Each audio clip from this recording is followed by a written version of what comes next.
Well, first tonight, a second person charged in a case of an alleged experiment on corpses. It's a story that we've been investigating closely since last week. Thanks so much for joining us. I'm Daniel Marin. And I'm Jennifer Sanders. We broke the news today on KXAN.com. According to the Austin Police Department, the CEO of MedtoMarket, a medical training facility, Aaron Ali, now faces charges of abuse of corpse without legal authority and aggravated perjury. We've told you about the other person already charged in this case, Adeline Bowie. Police allege that she forged death certificates and cut limbs off of corpses to conduct embalming-related experiments at her business, Capital Mortuary Services in North Austin. Investigators said Bowie worked with MedtoMarket on this. And here tonight, we're learning more about Ali's business from him. KXAN Sarah Alshay found testimony when Ali spoke to lawmakers during a Senate committee meeting earlier this month about a bill related to human remains and anatomical donations for research.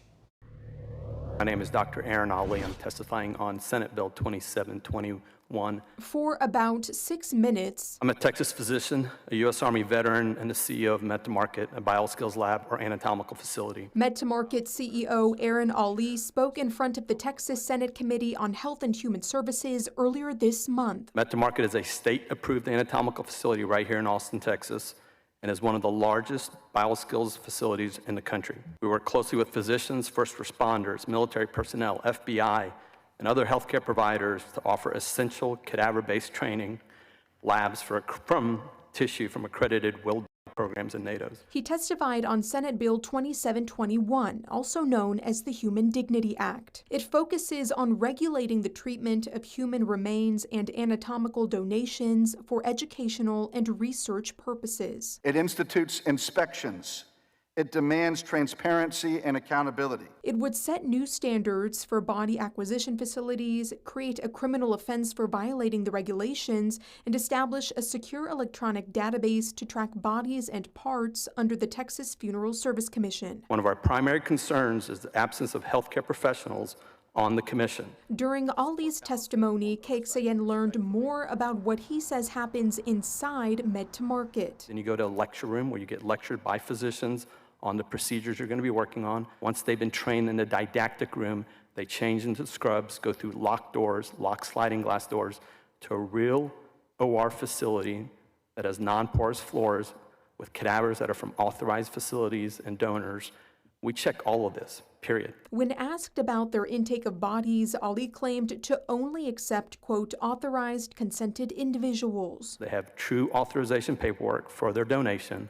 They are not unclaimed bodies. A senator asked if they do trainings outside the facility. Ali said they only do them in their facility and specifically train physicians, surgeons, and first responders. We don't train random people.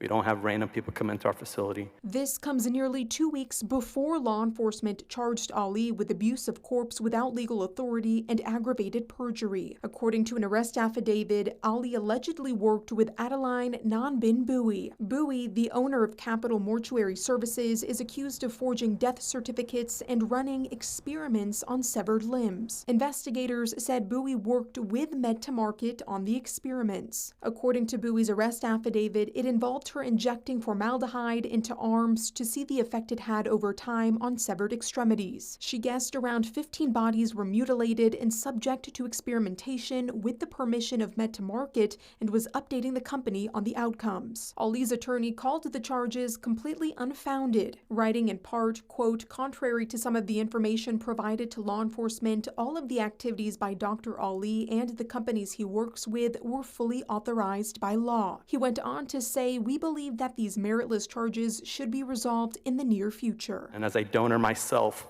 I believe we all share a responsibility to Texas donors to ensure our contribution is honored with dignity and respect. Sarah Alshay, KXAN News. And Ali has no listed court date just yet. Bowie has a June court date. Austin Police announced they will hold a news conference tomorrow afternoon to talk about this case. We will, of course, be there and we'll let you know what new details we learn. Now, as for Senate Bill 2721, the Human Dignity Act, the legislation that Ali testified about, today the committee reviewed it, made some changes, and then voted to recommend the substitute version to the Senate for further consideration.